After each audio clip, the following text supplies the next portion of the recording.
सुनहरा अंडा और मादा कबूतर। जंगल में एक पेड़ पर एक मादा कबूतर रहा करती थी। उसने अपने घोंसले में अंडे दिए थे। सारे अंडे तो सफेद रंग के ही थे, पर उनमें एक सुनहरा अंडा था। यह देख मादा कबूतर पहले तो हैरान हुई, पर फिर उसने सोचा कि सुनहरा अंडा भी तो उसी के पेट से निकला है, इसीलिए उसने बाकी अंडों के साथ उसका भी ध्यान रखना शुरू किया। एक दिन तेज हवा चली और कबूतर का घोंसला गिर गया, जिस कारण मादा कबूतर के सारे अंडे टूट गए, सिवाय उस सुनहरे अंडे के।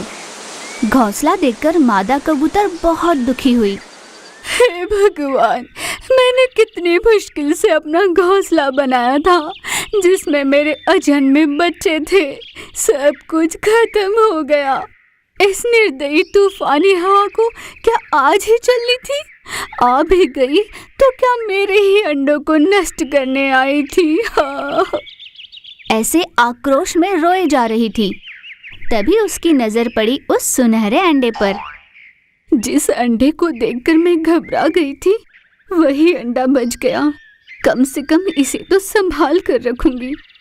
फिर मादा कबूतर उस सुनहरे अंडे के पास गई और उसे प्यार से सहलाकर उसका खूब ध्यान रखने लगी। समय बीता। उस अंडे से एक चिन्नु मिन्नु सा सुनहरा कबूतर निकला।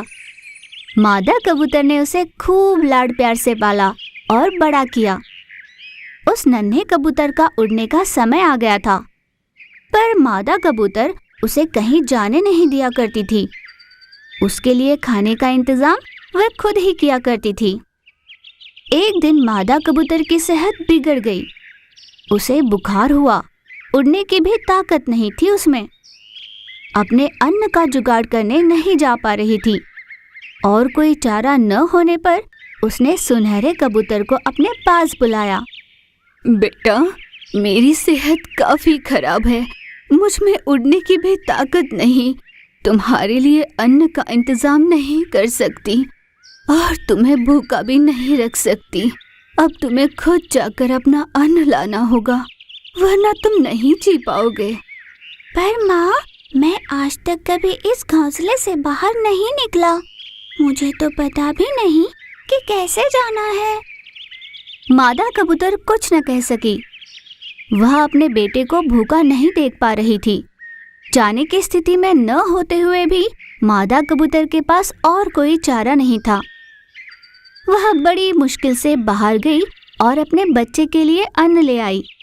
अपनी माँ के क्षीण होती हालत में भी उसे बाहर जाना पड़ा। ये देख सुनहरे कबूतर को बहुत दुख हुआ।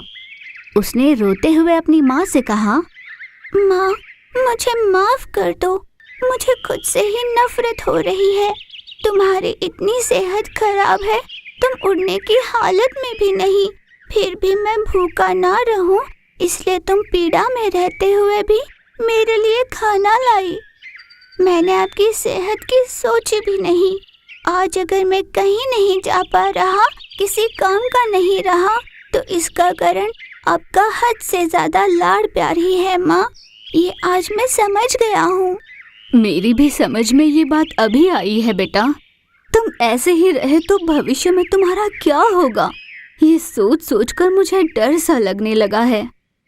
माँ, जब मेरे पंख नहीं थे तब तुम्हारा मेरे लिए अन्न लाना अनिवार्य था, पर अब तो मेरे पंख है, मैं उनका इस्तेमाल नहीं करूँगा और भय से घोंसले में बैठा रहूँगा, तो ये सही नहीं होगा। ये मैं अच्छे से समझ गया हूँ। इसीलिए मैंने सोच लिया है कि अब से अन्न लाने के लिए मैं ही जाया करूँगा और तुम घर पर आराम करोगी। बहुत बढ़िया बेटा, कम से कम इस कारण तुझ में हिम्मत तो आई। उस दिन से कबूतर हर रोज बाहर जाकर अपनी माँ के लिए और खुद के लिए अन्न का इंतजाम करने लगा। मादा कबूतर इस बात से बहुत खुश हुई थी।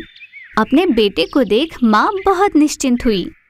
हर माँ बाप को अपने बच्चों से लाड़ प्यार करना चाहिए, पर इतना भी नहीं कि उससे बच्चे किसी काम के न रहे। आत्मनिर्भर होना जरूरी है। माँ बाप का प्यार बच्चों को आगे बढ़ने में सहायक होना चाहिए। यानी मेरे जैसे होने चाहिए, है ना माँ?